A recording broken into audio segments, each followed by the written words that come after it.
போகக்கூடிய ஆட்களை தெரிஞ்சுக்கணும். எல்லா நேரத்துலையும் நீங்கள் வந்து கலெக்டராக இருக்க முடியாது, எல்லா நேரத்துலையும் நீங்கள் கமிஷனராக இருக்க முடியாது. சில நேரத்தில் உங்களுக்கு இறையன்பு ஐஏஎஸ், அவர் நல்லா படிப்பார், நம்மள மாதிரி இல்லை. நாங்கள்லாம் ஒரே காலேஜில் தான் படித்தோம். நான் கோபிச்செட்டிப்பாளையத்தை சும்மா பஸ்ஸில் டிக்கெட் எடுத்து வீட்டில் அம்மா எல்லாம் பார்த்துட்டு பஸ்ஸில் கீழே இறங்குறேன். அங்கே 50 போலீஸ் அட்டென்ஷன் அப்படின்ட்டான். இங்கே என்ன பெரிய பிரச்சனை கேட்டேன். ஒரு பிரச்சனையும் இல்லை சார், இந்த மலையில் வீரப்பன் உட்காந்துருக்குறான், போன வந்தான் 2 பேர் சுட்டு கொண்டான், ஒரு 300 பேர் சுற்றிட்டான் துப்பாக்கி புட்ட பட்ட பட்ட பட்ட பட்டா.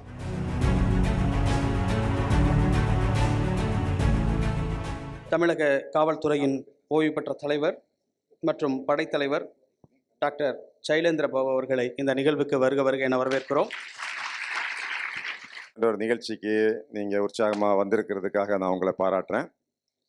சிவில் சர்வீஸ் தேர்வு என்பது உங்களுக்கு தெரியும், ஒரு லாங் ட்ரான் பேட்டில். இந்த உட்காந்துருக்காங்க பெரிய பெரிய பேட்டில் ஃபீல்டெல்லாம் பார்த்துட்டு போர் வீரர்கள் உட்காந்துருக்காங்க. ஸோ அதனுடைய ஆரம்பம் அப்படின்னா இதே மாதிரி ஒரு நிகழ்ச்சி தான் பெரும்பாலும். நானும் ஒரு காலத்தில் அந்த மாதிரி கடைசி பெஞ்சில் உட்காந்துட்டு இருந்தேன், வாழ்க்கையில் விரக்தி அடைஞ்சு. இந்த மாதிரி எம்பிபிஎஸ் படிக்கணும்னு ஆசைப்பட்டேன், கிடைக்கல. அப்புறம் காலேஜில் அக்ரி படித்தேன், அங்கே ரொம்ப இன்ட்ரெஸ்டே கிடையாது. ஏன்னா ஒரு படிப்பு ஒரு வேலை இன்ட்ரெஸ்ட் இருந்தால் தானே பண்ண முடியும். ஓரமாக உட்காந்துருந்தேன். அப்போ வந்து ஒரு ஐஏஎஸ் பாஸ் பண்ண ஒரு ஸ்டூடெண்ட் இதே மாதிரி தான் கிட்டத்தட்ட மதுரை அக்ரிகல்ச்சரல் காலேஜ் இதே மாதிரி தான் இருக்கும். நான் வந்து கடைசியில் உட்காந்துட்டு இருந்தேன். ஆனால் அந்த காலேஜில் படித்த ஒரு மாணவன், அவரும் டாக்டர் ஆகணும்னு ஆசைப்பட்டு எம்பிபிஎஸ் கிடைக்காம அக்ரி ஜாயின் பண்ணி அவர் ஐஏஎஸ் பாஸ் பண்ணிட்டார். அவருக்கு பேர் விகே சுப்ராஜ். அவர் வந்து இந்த மாதிரி மேடையில் பேசிட்டு இருந்தார், மெடிசன் கிடைக்கலையா, கவலைப்படாதீங்க, நமக்கு ஐஏஎஸ் இருக்கு. எந்த டிபார்ட்மெண்ட்டில் நமக்கு வேலை கொடுக்கலையோ அதே டிபார்ட்மெண்ட் செக்ரட்டரியாகவே கூட போகலாம், அந்த எல்லா டாக்டருக்கும் தலைமையாக நம்ம வந்துடலாம் அப்படின்னு சொன்னார். சொன்ன மாதிரி அவர் வந்து தமிழ்நாடு டிபார்ட்மெண்ட்டுடைய மெடிக்கல் டிபார்ட்மெண்ட்டினுடைய செக்ரட்டரி ஆனார், கவர்மெண்ட் ஆஃப் இந்தியா செக்ரட்டரி ஆனார் விகே சுப்ராஜ். அன்னைக்கு தான் நான் யோசிச்சு பார்த்தேன். அவர் வந்து ஐஏஎஸ் சொன்னார், எனக்கு அவ்வளோ காதல் விழல. ஐபிஎஸ்ன்னு சொன்னார். ஆஹா, நமக்கு ஏற்ற வேலை கிடச்சிருக்கு, வந்திருக்கு அப்படின்னு அன்னைக்கு சேரில் நிமிர்ந்து உட்காந்தது தான் இன்னைக்கு வரைக்கும் நிமிர்ந்து உட்காந்துட்டு இருக்கிறேன். ஸோ அதே மாதிரி சில நிகழ்ச்சிகள் இந்த மாதிரி ஒரு சின்ன ஸ்பார்க் கிரியேட் பண்ணி அன்னைக்கு ஆரம்பமாக கூடும். ஸோ இன்னைக்கு இருக்கிற இந்த 2000 பேரும் உங்கள் வாழ்க்கையினுடைய புது பயணம் இன்னைக்கு துவங்கலாம். உங்களுக்கு ஐஏஎஸ் கிடைக்கலாம், நிறைய வாய்ப்பு இருக்குது. நாங்கள் ஒரு புத்தகம் எழுதின பிறகு, ஏன்னா டிபார்ட்மெண்ட்டில் பார்த்தீங்கன்னா சில நேரத்தில் எப்போவுமே நல்ல போஸ்டெலாம் தரமாட்டாங்க. ஐஏஎஸ்ஸாக இருந்தாலும் சரி, அதையும் இந்த போகக்கூடிய ஆட்களை தெரிஞ்சுக்கணும். எல்லா நேரத்துலையும் நீங்கள் வந்து கலெக்டராக இருக்க முடியாது, எல்லா நேரத்துலையும் நீங்கள் கமிஷனராக இருக்க முடியாது. சில நேரத்தில் உங்களுக்கு சாதாரண போஸ்ட்டில் கொடுத்துருவாங்க. அந்த மாதிரி கொடுக்கும்போது நான் ஒரு புத்தகம் எழுதினேன். அந்த புத்தகத்து பேர் தான் you too can become an IPS officer. அது ஏன் எழுதினேன்னா, இறையன்பு எழுதியிருந்தார், இறையன்பு ஐஏஎஸ். அவர் நல்லா படிப்பார், நம்மள மாதிரி இல்லை. நாங்கள்லாம் ஒரே காலேஜில் தான் படித்தோம். அவர் வந்து இளைஞர்களுக்கெல்லாம் அந்த ஐஏஎஸை பற்றி விழிப்புணர்வு ட்ரைனிங் எல்லாம் கொடுத்துட்டு இருந்தார். அவர் புக் எழுதினார், how to become an IAS officer, IAS அதிகாரி ஆவது எப்படி, அவர் எழுதினார். அப்போ நான் பார்த்தேன், அவர் ஐஏஎஸ் எழுதிட்டார். ஐபிஎஸ் ஒன்று இருக்குல்ல, அப்போ நீங்களும் ஒரு ஐபிஎஸ் அதிகாரி ஆகலாம் அப்படின்னு ஒரு புக் எழுதினேன். அப்புறம் அந்த புத்தகம் இங்கிலீஷெல்லாம் வந்தது, நல்லா இந்தியா ஃபுல்லாக போச்சு. அது பிற்பாடுங்க நான் டிஜிபி ஆன பிறகு ஒரு முறை என்னைய வந்து ஐபிஎஸ் அதிகாரிகளுடைய பரீட்சை தேர்வு கூப்பிட்டுருந்தாங்க. அப்போ நான் கெஸ்ட் ஹவுஸில் தங்கியிருந்தேன். எனக்கு ஒரு ஃபோன் வந்தது, சார் சைலேந்திர பாபு சார் உங்களை பார்க்கணுமே, பார்க்கலாமா? யாருன்னு கேட்டேன்னா, ஐபிஎஸ் ட்ரைனிங் அதிகாரி, I am an IPS probationer, can I meet you sir? நீங்கள் என்ன மெட்ராஸான்னு கேட்டேன், சென்னையா இல்லை கோயம்புத்தூரா அப்படின்னு கேட்டேன். அதெல்லாம் இல்லை, நான் தமிழ்நாடே இல்லை, நான் வந்து யூபியிலேருந்து இருக்கிறேன் சார், எனக்கு உங்களை பார்க்கலாமான்னு கேட்டார். சரி வாங்க, என்ன தெரியுமான்னு கேட்டேன். உங்களை நல்லா தெரியும் சார், நீங்கள் வாங்க அப்படின்னு கூப்பிட்டேன். அவர்கிட்ட பேசிகிட்டு இருக்கும்போது சொன்னார், ஐஐடி மும்பையில் படித்தேன், ஐஐடி போவாயில் படித்தேன், ஐஐடி பிடெக் படித்தேன், அப்புறம் எம்டெக் டெல்லியில் படித்தேன், அப்புறம் பெரிய கம்பெனியில் அமெரிக்காவில் ஒர்க் பண்ணிட்டு இருந்தேன், துபாயில் இருந்தேன். எனக்கு 29 வயசு. ஆனால் எனக்கு வந்து இந்த வேலை பிடிக்கவே இல்லை. எனக்கு பிடிச்சது போலீஸ் யூனிஃபார்ம், ஷூட்டிங் தான் எனக்கு பிடிக்கும், துப்பாக்கி தான் பிடிக்கும், இந்த வேலை பிடிக்கல. அப்போ எனக்கு 5 லட்ச ரூபா சம்பளம். அப்போ ஐபிஎஸ்ஸுக்கே வந்து 10,000 தான் சம்பளம், 15,000 தான், 20,000 தான் சம்பளம். அப்புறம் வந்து ஒரு நாளைக்கு நான் துபாயில் ஒரு கடையில் போனேன். இந்த கடையில் பார்த்தா ஒரு புத்தகத்தை பார்த்தேன், you too can become an IPS officer. உடனே அந்த புத்தகத்தை வாங்கினேன், வேலையை ரிசைன் பண்ணேன், டெல்லிக்கு வந்தேன், ராவ்ஸ் ஐஏஎஸில் சேர்ந்தேன், படித்தேன். கடைசி சான்ஸ் ஐபிஎஸ் கிடச்சிது, தங்கியிருந்தேன். நான் இங்கே ஐபிஎஸ் ட்ரைனிங் வந்ததுக்கு முக்கியமான காரணம் நீங்கள் தான் சார். எனவே உங்களை ஒரு முறை பார்க்கணும், எனவே தான் உங்களை பார்க்க வந்திருக்கேன்னு சொன்னார். ஸோ இதே மாதிரி ஒரு சின்ன நிகழ்ச்சி கூட உங்கள் வாழ்க்கையை மாற்ற முடியும் என்பதற்கு நானே ஒரு எடுத்துக்காட்டு. ஸோ உங்கள் வாழ்க்கை மாற வேண்டும் என்று நான் சொல்கிறேன். ஆனால் அந்த ஐஏஎஸ் ஐபிஎஸ் வேலை இருக்கு இல்லைங்களா, அது ஒரு ஜாலியான வேலைங்க, சூப்பர் வேலை. இப்படி ஒரு வேலை வந்து உலகத்தில் உண்டானே எனக்கு தெரியல. அது ஏன்னா உங்களுக்கு எந்த காரணமும் இல்லாமல் நீங்கள் ஒரு பரீட்சை எழுதி பாஸ் பண்ணிட்டீங்க அப்படிங்கிறதுக்காக உயர்ந்த பதவியில் கொண்டு உட்கார வைப்பாங்க, வச்சு அழகு பார்க்கும் இந்த கவர்மெண்ட். இந்த 150 கோடி மக்கள் நீ ஒரு பரீட்சை பாஸ் பண்ணிட்டேங்கிறதுக்காக உன்னை மிக உயர்ந்த பதவியில் உட்கார வைப்பாங்க. நான் ஐபிஎஸ் பாஸ் பண்ணிங்க, ட்ரைனிங் முடிச்சு எனக்கு போஸ்டிங் கோபிச்செட்டிப்பாளையம். நான் கோபிச்செட்டிப்பாளையத்தை சும்மா பஸ்ஸில் டிக்கெட் எடுத்து வீட்டில் அம்மா எல்லாம் பார்த்துட்டு பஸ்ஸில் கீழே இறங்குறேன். அங்கே 50 போலீஸ் அட்டென்ஷன் அப்படின்ட்டான். நான் என்னடா இது, அப்படி ஒரு ஜீப்பு, போலீஸ் ஜீப்பு, ஏறுங்க சார். நான் ஏறினேன். ஒரு பங்களா கொண்டு உட்கார வச்சாங்க. ஸோ அந்த மாவட்டத்துலேங்க அந்த நம்ம கண்ட்ரோலில் 800 போலீஸ் அதிகாரிகள். ஞாபகத்தில் வச்சுக்கோங்க. நேற்றுக்கு வரைக்கும் நான் காலேஜில் படிச்சுட்டு சும்மா ஒரு பேங்கில் வேலை பார்த்துட்டு ட்ரைனிங்கில் இறங்கினா 800 போலீஸ் அதிகாரிகளுங்க. எல்லாருமே நம்மளோட வயசில் அதிகம், ஆனால் எல்லாருமே நம்மளோட பதவியில் கம்மி. அடித்தான் சல்யூட்டு. அவன் அடித்தான் அப்பாயின்மெண்ட் ஆர்டரு, இவன் அடித்தான் சல்யூட்டு. இங்கே என்ன பெரிய பிரச்சனை கேட்டேன். ஒரு பிரச்சனை இல்லை சார், இந்த மலையில் வீரப்பன் உட்காந்துருக்கிறான், போனவன் தான் 2 பேரும் சுட்டு கொண்டான். ஆர்டிஓ டிஎஸ்பியும் தேடி போனாங்க, அவனையும் சுட்டு துரத்தினான். அப்போ நம்ம என்ன பண்ணணும், அவனை பிடிக்கணும் சார், முதல் வேலை. சரி வாடா பிடிப்போன்னு சொல்லி நம்மளை விட்டா யார் இருக்கிறாங்கன்னு சொல்லி துப்பாக்கி எடுத்துகிட்டு போனால் ஒரு 300 பேர் சுற்றிட்டான் துப்பாக்கி. பட்ட பட்ட பட்ட பட்ட பட்டா. நாங்கள் 15 பேர், அவன் 300 பேர். துப்பாக்கி சூடு. நம்ம தரப்பில் 2 பேர் குண்டடிப்பட்டு போச்சு. நம்ம சுட்டில் அவங்க 2 பேர் செத்து போயிட்டாங்க. முதல் காவல்துறை வேலையே அதுதான். கொஞ்சம் யோசிச்சு பாருங்க, உங்களை பார்த்து 300 பேர் துப்பாக்கியில் சுடுறான், நீங்கள் 12 பேர் வச்சு மிஷின் கன் வச்சு சுடுறீங்கன்னா எப்படி இருக்கும்? இதுதான் போலீஸ் வேலை. இதில் நீங்கள் கொஞ்சம் பொறுப்பு தவறுனா உங்களுக்கு வேலை போயிடும். வேலை போகிறது மட்டும் இல்லை, உங்களை அரெஸ்டே பண்ணுவாங்க, ஜெயில கூட போட முடியும். அதுதாங்க பெரும் பொறுப்பு. பெரும் பொறுப்புன்னு எப்படிங்க புரிஞ்சுக்க முடியும்? நான் டிபார்ட்மெண்ட்டில் சேரும்போது ஒரு அதிகாரி சொன்னார், சார் இந்த மாதிரி நான் உங்களுக்கு பெரிய நன்மை பண்ணியிருக்கேன், 6 மாதத்தில் உங்களுக்கு நிறைய நன்மை பண்ணியிருக்கேன்னு சொன்னார். எப்படின்னு கேட்டேன். நீங்கள் இந்த டிபார்ட்மெண்ட்டில் போலீஸ் துறையினுடைய தலைவராக சேரும்போது உங்கள் மேலே தமிழ்நாடு ஹைகோர்ட்டில் இருக்கிற வழக்குகள் 26,000 வழக்குகள். எப்படிங்க ஒரு காவல்துறை தலைவன் மேலே இந்த 60 நீதிமன்றங்கள் இருக்கிற வழக்குகள் எவ்வளவு? 23,000. அதை 26,000 இருந்தது 23,000 குறைச்சிருக்கேன் அப்படின்னு சொன்னார். ரொம்ப தேங்க்ஸ். அத்தனை வழக்குகள் இருக்கும். அதில் கண்டெம்ட் ஆஃப் கோர்ட்னு ஒன்று இருக்குது. லா படித்தவங்களுக்கு தெரியும். கண்டெம்ட் ஆஃப் கோர்ட், நீதிமன்ற அவமதிப்பு வழக்குகள் 1,500. புரியுதுங்களா? இதுதான் பொறுப்புன்னு சொல்லக்கூடிய. இப்படி நீங்கள் இந்த சிவில் சர்வீஸ் என்பது இது ஒரு வேலை. அதை எனக்கு ஒரு மாணவி இருக்கிறாங்க, அவருக்கும் தெரியும், அவருக்கு மாணவி தான் பெனோ சஃபைன். ஒரு நாள் எனக்கு ஃபோன் வந்தது, good morning sir, I am Beno speaking, can you help me with my interview. நான் ஐஏஎஸ் பயிற்சிக்காக போகிறேன், ஐஏஎஸ் தேர்வுக்கு போகிறேன், நீங்கள் கொஞ்சம் இன்றைக்கு என்ன ட்ரைனிங் கொடுப்பீங்களான்னு ஒரு பெண்மணி ஃபோன் பண்ணிச்சு. அந்த பேச்சே கொஞ்சம் நல்லா ஸ்வீட்டாக இருந்தது, ஆங்கிலம் நல்ல சிறப்பாக இருந்தது. எதுக்கு பார்க்கணுமான்னு கேட்டேன்.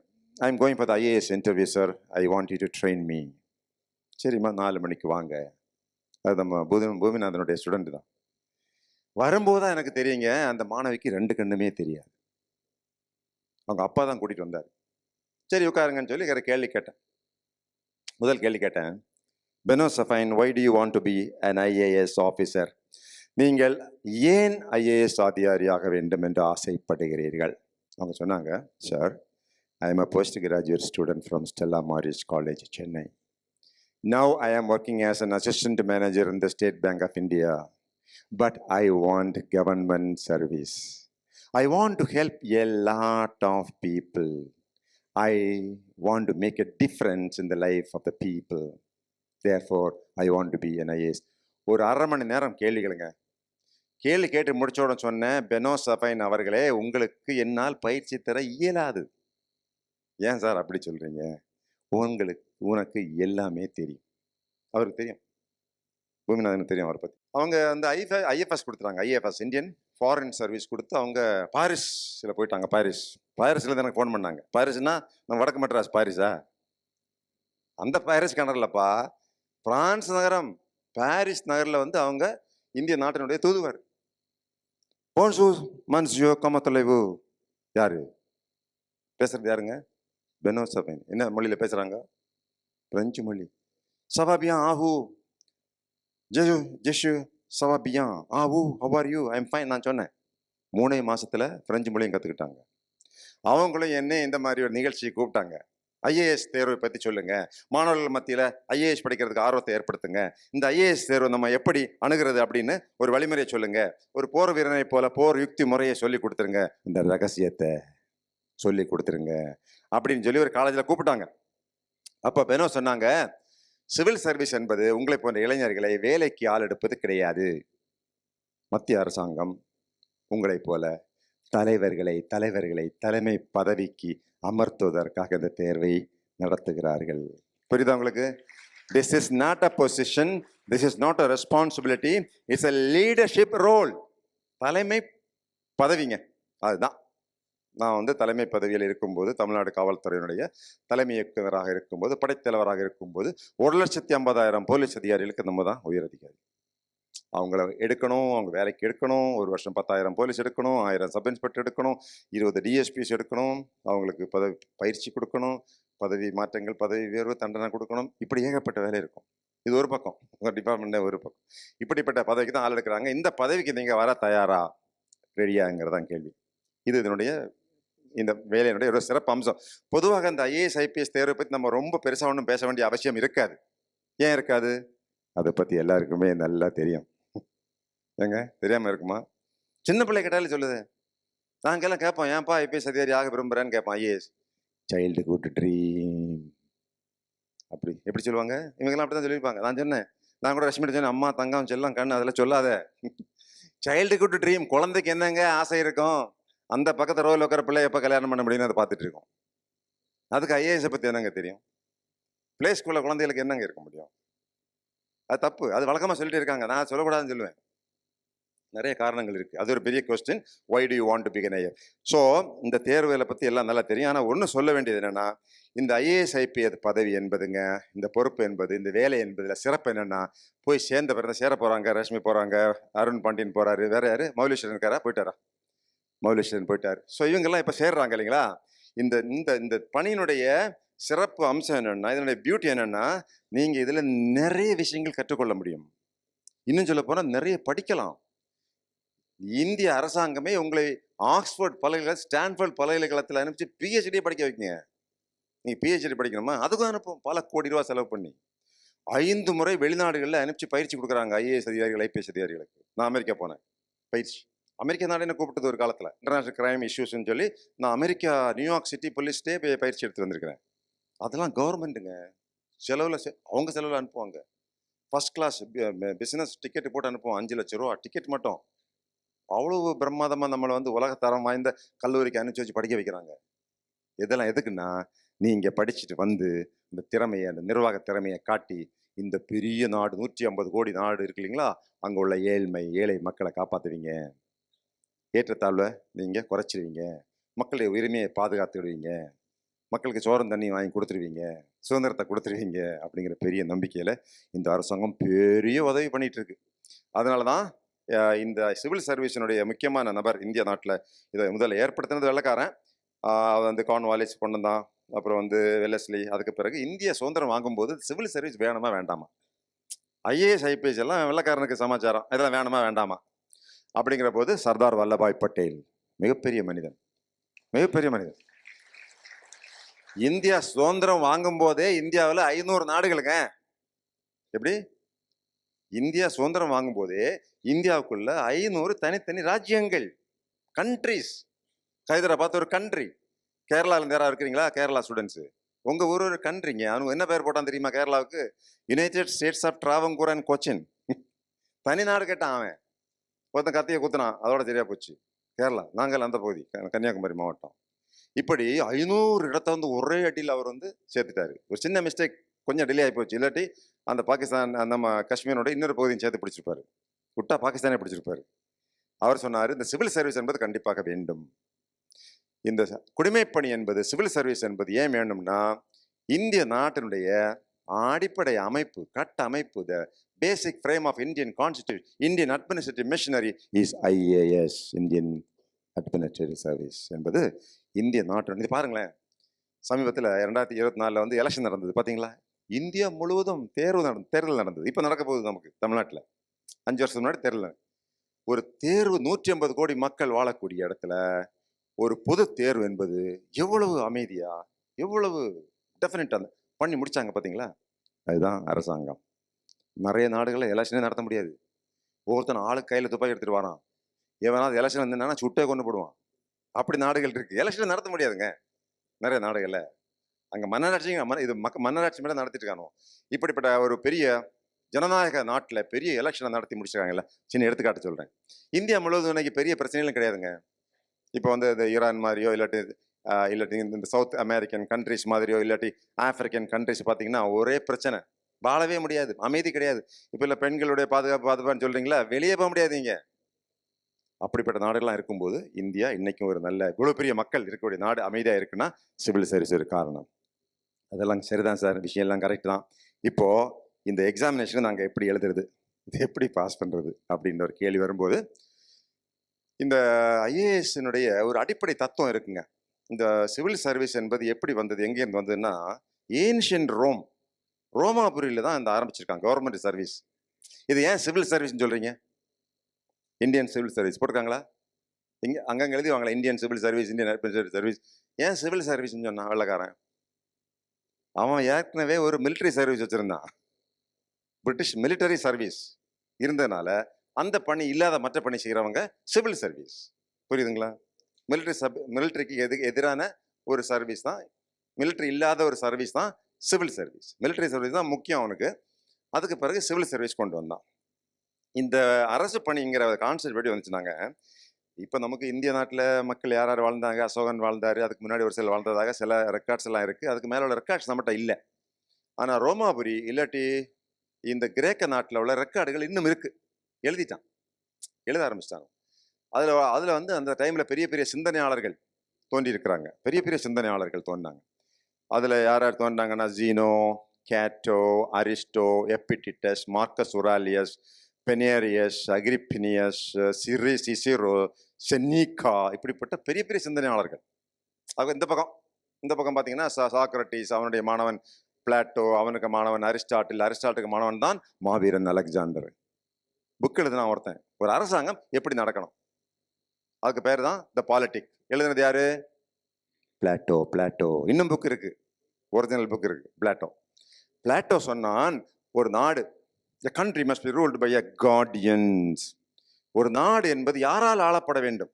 இத்தனை பேர் இருக்கிறீங்க, இது யாரை நான் செலக்ட் பண்ணி தமிழ்நாட்டை ஆள்றதுக்கு நான் செலக்ட் பண்ணணும் இல்லைங்களா? இப்போ எலெக்ஷன் நடக்க போகுது, நீங்கள் செலக்ட் பண்ணுவீங்க, ஆட்சியாளர்களை செலக்ட் பண்ணுவீங்க. யாரை செலக்ட் பண்ணணும் நீங்கள் ஒரு முடிவு எடுப்பீங்கல்ல.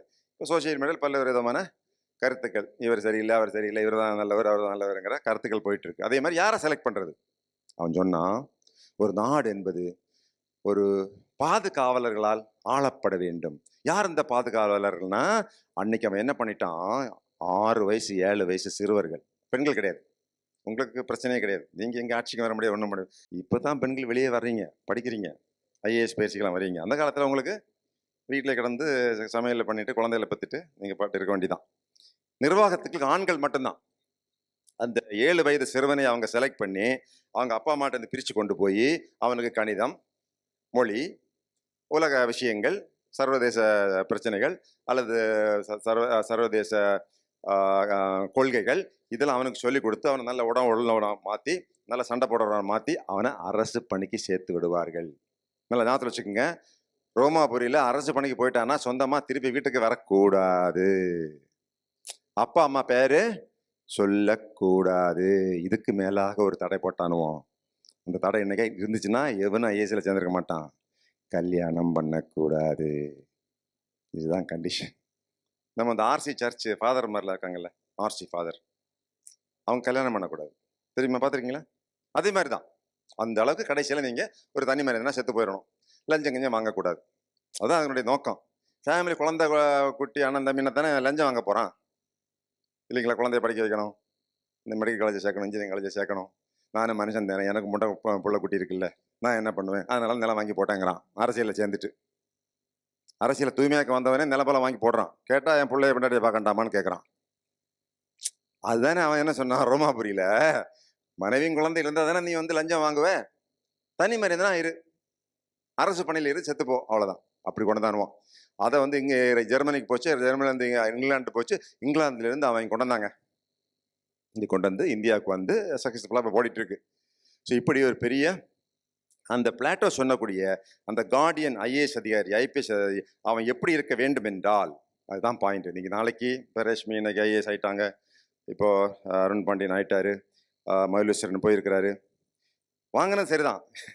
இதுக்கு பிறகு தான் நீங்கள் எப்படி இருப்பீங்க, அதுதான் பெரிய டெஸ்ட் இல்லைங்களா? நிறைய பேர் வந்து ஐஏஎஸ் வாங்குறதுக்கு இன்ட்ரெஸ்டாக வராங்க, வேலை பார்க்குறாங்க.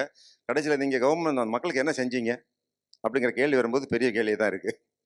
ஏதாவது உருப்படியாக செஞ்சீங்களா? உங்களுக்கு நீங்கள் இதெல்லாம் நல்லா செஞ்சுக்கிட்டீங்க, மக்களுக்கு தான் செஞ்சீங்களா? நேர்மையாக இருந்தீங்களா? எஃபிஷியண்டாக வேலை பார்த்தீங்கன்னா அது ஒரு பெரிய கேள்வி. இன்னைக்கு அவன் என்ன சொல்கிறான்? நீங்கள் பொதுமக்களுடைய தாயாராகவும் தகப்பனாகவும் இருக்க வேண்டும். அப்படிங்க, ஒரு பதவியில் ஏறி தாசில்தாராக உட்காந்தீங்கன்னா, ஒரு பதவியில் ஏறி கலெக்டராக உட்காந்தீங்கன்னா, நீங்கள் பொதுமக்களுடைய தகப்பனாகவும் தாயாகவும் இருக்க வேண்டும். இப்போ பாதிக்கப்பட்ட மக்கள்லாம் சொல்கிறாங்க, சார் கலெக்டரை பார்க்கலாமா? அதெல்லாம் பார்க்க முடியாது, அவங்க சிஎம் மீட்டிங்கில் இருக்காங்க, வீடியோ கான்ஃபரன்ஸில் பண்ணிட்டு இருக்காங்க. இல்லைங்க நாங்கள் இருக்கிறோம், அதெல்லாம் இருக்காதுங்க, போங்க. அம்மா ரொம்ப பிஸியாக இருக்காங்க. எங்களுக்கு ஒரு பெரிய அதிகாரி இருந்தார், ஃபோன் அடிச்சா ஐயா ரொம்ப பிஸியாக இருக்கார், என்ன பண்ணிட்டு இருக்காரு? ஐயா பூஜை ரூமில் இருக்காரு. கொஞ்சம் கழிச்சு கூப்பிட்டா ஐயா இப்போ தான் பக்கத்தில் கோவிலில் சாமி கூட போயிருக்காரு. போனே எடுக்க மாட்டாங்கிறானோ. அப்படிலாம் ஆட்கள் இருக்காங்க. எதுக்காக அந்த வேலைக்கு வந்தோமோ அந்த விஷயத்த மறந்து போயிடுவாங்க. அப்படி இருக்கக்கூடாது. சிவில் சர்வீசஸ் என்பது மக்களுடைய, ஒருவேளை நான் கூட போலீஸ் அதிகாரிகள் அந்த மாதிரி உட்கார பேசுவேன். எல்லா இன்ஸ்பெக்டரையும் கூப்பிட்டு தான் வந்து பயிற்சி கொடுத்தேன்.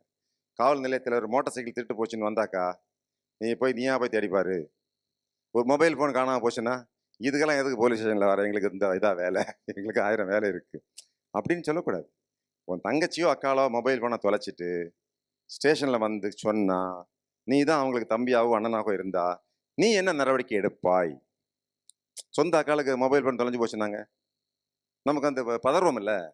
சொந்த அக்கா பிள்ளை கல்யாணம் காணாமல் போச்சுன்னா, நம்ம பிள்ளைய காணாமல் போச்சுன்னா நீயே போய் தேடு. காணாமல் போச்சுன்னா உனக்கு ஒன்றும் தெரியாதா, யார்கிட்ட போய் ஓடிப்பான்னு தெரியாதா? அப்படின்லாம் கேட்கக்கூடாது, மனசுக்கு கஷ்டம் கொடுக்கக்கூடாது. நம்ம அக்கா தங்கச்சி அண்ணன் தம்பி இவங்க பாதிச்சு காவல் நிலையத்தை வந்தீங்கன்னா நம்ம என்ன நடவடிக்கை எடுப்போம்? அதுதான் அந்த சிவில் சர்வீஸினுடைய ஒரு நோக்கம். இன்னும் சொல்லப்போனால் நம்ம நாடினுடைய எதிர்காலம் ஒரு நல்ல நாடாக நம்ம இந்தியா நாடு மாறும், பெரிய பொருளாதாரமாக மாறும், பெரிய வல்லரசாக மாறும்னு பெரிய கனவுகள்லாம் இருக்கு இல்லைங்களா? இந்த கனவுகளை எல்லாம் உண்மையிலே நிறைவேறணும்னா அதுக்கு மிகப்பெரிய இடம், மிகப்பெரிய ஒரு ரோல், மிகப்பெரிய ஒரு பங்கு இந்த சிவில் சர்வீஸுக்கு உண்டு. ரெண்டாவது, இந்த சிவில் சர்வீஸ் இன்னொரு அழகு என்னன்னா, நீங்கள் போய் சேர்ந்துட்டீங்கன்னா உங்களுக்கு படிப்படியான பதவி உயர்வு. எப்படிங்க?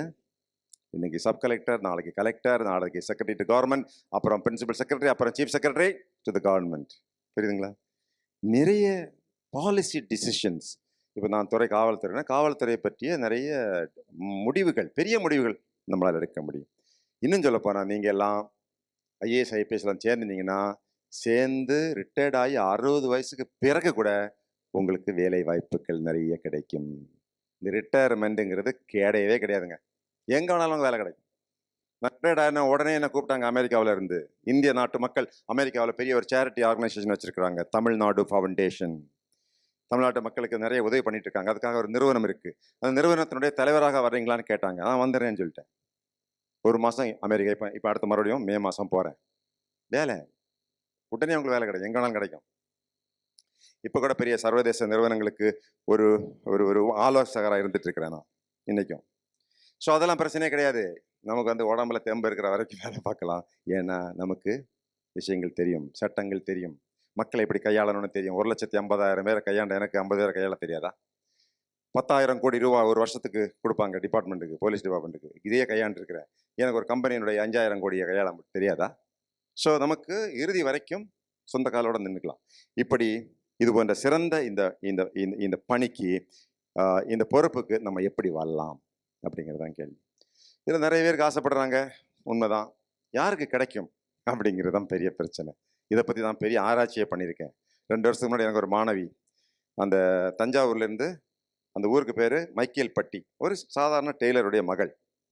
அந்த பொண்ணு ஐபிஎஸ் பாஸ் பண்ணி கூட சர்வீஸில் சேர்ந்த கிஷன் குமாருங்கிற ஐஏஎஸை திருமணம் பண்ணி இப்போ தமிழ்நாட்டில் தான் இருக்கிறாங்க. எனக்கெல்லாம் ஆச்சரியமாக இருக்கும், இந்த பிள்ளை எப்படி தமிழ் மீடியத்தில் படித்து எப்படி இந்த ஐஏஎஸ் பாஸ் பண்ணியிருக்கு. நான் கடந்த 25 வருஷமாக நான் இதை பார்த்துட்டு தான் இருக்கிறேன். சத்தியமங்கலத்தில் ஒரு பெண்மணி, அவங்க அப்பா டாக்ஸி டிரைவர், உடம்பு முடியல. அவங்க அம்மா வந்து 2 பசுமாடை வச்சு பால் கறந்து இந்த பிள்ளையை இன்ஜினியரிங் காலேஜில் கூட படிக்க வைக்க முடியாத சூழ்நிலையில் ஒரு பேச்சுலர் ஆஃப் கம்ப்யூட்டர் அப்ளிகேஷன் படிக்க வச்சு சென்னைக்கு வந்து அந்த மாணவி 3 ஆண்டுகள் 4 ஆண்டுகள் படித்து இன்னைக்கு வான்மதி ஐஏஎஸ் மகாராஷ்டிராவில் கலெக்டராக இருக்கிறாங்க. வான்மதி ஐஏஎஸ். நான் கூட தமிழ்நாடு நான் காவல்துறை தலைவராக இருக்கும்போது பிரைம் மினிஸ்டருடைய மீட்டிங் போயிருக்கும்போது அவங்கள பார்த்தேன். இப்படி யாருக்கு தான் கிடைக்குது? பெரிய பெரிய ஐஏஎஸ் அதிகாரிகள் பிள்ளைகள் கூட கிடைக்கிறதில்ல. எழுதி பார்க்குறாங்க, நிறைய பேர் கிடைக்கிறதில்ல. பெரிய பணக்காரங்க பிள்ளைங்க கிடைக்கிறதில்ல. பெரிய பெரிய காலேஜில் படித்தவங்களுக்கு கூட, ஐஐடியில் படித்தவங்க கூட கிடைக்க மாட்டேங்குது. ஆனால் சர்வசாதாரணமான ஆர்ட்ஸ் காலேஜில் படித்த பிள்ளைங்கள்லாம் வாங்கிடுறாங்க. இப்படி தான் பார்க்கும்போதுங்க எனக்கு என்ன தோணுதுன்னா, ஒரே ஒரு கதை தான் ஞாபகத்தில் வருது. 1890 ஆண்டு இதே மாதிரி எல்லா அறிஞர்களும், உலகத்தில் உள்ள எல்லா அறிவியல் அறிஞர்களும் ஒரு மாநாடு போட்டாங்க. அந்த மாநாட்டில் ஒரு முடிவெடுத்தாங்க, நம்ம வந்து ரயில்வே என்ஜின் அனுப்பிச்சாச்சு, ஸ்டீம் என்ஜின் பண்ணியாச்சு, மின்சாரம் கண்டுபிடிச்சாச்சு, தடுப்பூசி கண்டுபிடிச்சாச்சு, இனி மனித இனத்தில் கண்டுபிடிக்க வேண்டியது ஒன்றுமே கிடையாது அப்படின்னு ஒரு முடிவெடுத்தானோ. 1890 ஆண்டு. அதுக்கு அடுத்த ஆண்டு மனிதர்கள் எக்ஸ்ரே கண்டுபிடிச்சான். எக்ஸ்ரேனா இப்படி படத்தை எடுத்து பார்த்தா அவங்க உடம்புல எங்கெல்லாம் எலும்பு இருக்குது, எங்கெல்லாம் உடஞ்சிருக்குன்னு தெரியும், எங்கே இருதயம் இருக்குன்னு காட்டிடும். ஆனால் இருதயத்துக்கு உள்ள யார் இருக்கான்னு காட்டாது. அந்த மிஷின் கண்டுபிடிக்காது. அதுக்கு அடுத்த வருஷம் ரேடியோ ஆக்டிவ் கண்டுபிடிச்சானுவோம். 1903 அந்த டைமில் என்ன பண்ணானுன்னா, உலக அளவில் நிறைய கம்பெனிகள், நிறுவனங்கள், பெரிய பெரிய சயின்டிஸ்ட்டு விமானத்தை கண்டுபிடிக்கணும்னு ஆசைப்பட்டானுவோம். என்னதுங்க? Flying machine. ஒரு மெஷினை ஃப்ளை பண்ணி வச்சிட்டோம்னா நல்லா இருக்குமேன்னு யோசிச்சானுவோம். பெரிய பெரிய கம்பெனி பல கோடி ரூபா செலவு பண்ணாங்க. பெரிய சயின்டிஸ்ட் எல்லாம் இதில் முழு வீச்சில் ஈடுபட்டானுவோம். ஆனால் யாருக்குமே விமானத்தை பறக்க விட முடியல. திடீர்னு 2 சகோதரர்கள், அவங்க வந்து சைக்கிள் மெக்கானிக் 2 பேர் விளம்பரம் போட்டான். இப்போ இந்த விளம்பரம் போட்டாங்களே, அந்த மாதிரி ஐஏஎஸ் பயிற்சி நடக்குது, வாங்க இங்கே வந்திருக்கீங்க இல்லையா, அதே மாதிரி பேப்பரில் எல்லோரும் ஓடி வாங்க, நாங்கள் ஏரோப்ளைன் பறக்க விட போகிறோம், we are going to fly a mission, all of you please come and watch. எவனுமே வரல. அந்த பேப்பர்காரனே கீழே ஒரு நோட்டு போட்டிருக்கான், they are not flying brothers, they are lying brothers. ஏன்னா கிரெடென்ஷியல் கிடையாது, அவன் சயின்டிஸ்டும் கிடையாது, ஐஐடிலையும் படிக்கல, அவன் ஸ்டான்ஃபோர்ட்லையும் படிக்கல, அவன் பெரிய கம்பெனிலையும் அவன் வேலை பார்க்கல. இவன் எப்படிப்பா ஏரோப்ளைனை ஓட்டுவான்னு பார்த்தா, சொன்ன மாதிரி 120 அடி 60 அடி உயரத்தில் 120 மீட்டர் பறந்து காட்டினான். Wright brothers. உலகமே பெரிய ஆச்சரியப்பட்டாங்க. அப்போ சில ஆராய்ச்சியாளர்கள் வந்து, எப்படி இவங்களால பறக்க முடிஞ்சுது? ஃபோர்டு கம்பெனி பறக்க முடியலையே, பெரிய பெரிய கம்பெனி பறக்க முடியலையே அப்படின்னு சொல்லி அவன் ஆராய்ச்சி பண்ணான். ஆராய்ச்சி பண்ணி பார்க்கும்போது அந்த விஞ்ஞானி கேட்டிருக்கான், நீங்கள் ஏங்க கண்டுபிடிக்க முடியல, எதனால், எந்த நோக்கத்தோடு நீங்கள் விமானத்தை பறக்க விட வேண்டும் என்று முயற்சி செஞ்சீங்கன்னு கேட்டாங்க. சார், நான் சயின்டிஸ்ட்டு, நான் விமானத்தை பறக்க விட்டேன்னா எனக்கு நோபல் பரிசு கிடைக்கும். தொழில் அதிபர் சொல்கிறான், நாங்கள் வந்து பல கோடி ரூபா டாலர் இதில் போட்டிருக்கிறோம்.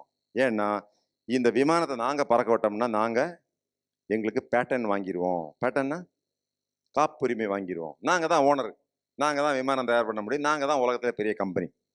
ரைட் பிரதர்ஸ்ட கேட்டாங்க, சார் நீங்கள் அண்ணன் தம்பி எப்படி சார், நீங்கள் எதுக்கு இந்த மாதிரி முயற்சியில் ஈடுபட்டீங்க, நீங்களே சாதாரண ஆட்கள். அவன் சொல்லியிருக்கான், சார் நாங்கள் ஏன் இத்தனை வருஷம் கஷ்டப்பட்டோம்னா, ஒருவேளை இந்த விமானம் பறந்ததுன்னா உலகத்தில் 500 கோடி மக்கள் ஆகாயத்தில் பறக்கலாம் சார். பெரும் நோக்கம், பெரிய நோக்கம். அதனால தான் அவங்களால இதில் வெற்றி பெற முடிஞ்சது. அதே மாதிரி உங்கள் மனதிலையும் அடி மனதில் ஒரு மிகப்பெரிய நோக்கம். இந்த நாட்டில் நிறைய விஷயங்கள் சரியில்லை.